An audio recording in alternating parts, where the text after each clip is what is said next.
When we began looking into liability, so who's responsible when a trespasser breaks into an abandoned building such as the Plaza Tower, the attorney explained that owners will get questions like, was there a foreseeable danger?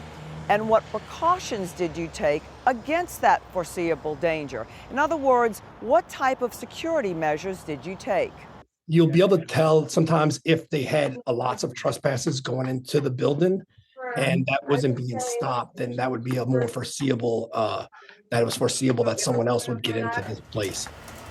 So we decided to get an idea of just how many people have been breaking into the Plaza Tower. And just over the last several months on social media, we found many.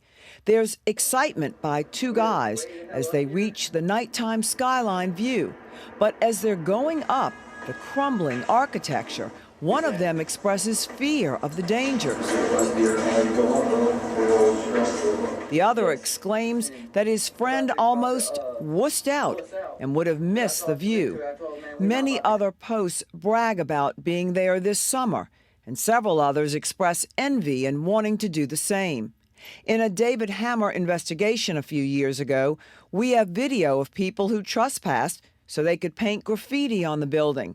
A few years ago, before his death in 2024, owner Joe Yeager told David the building was difficult to secure.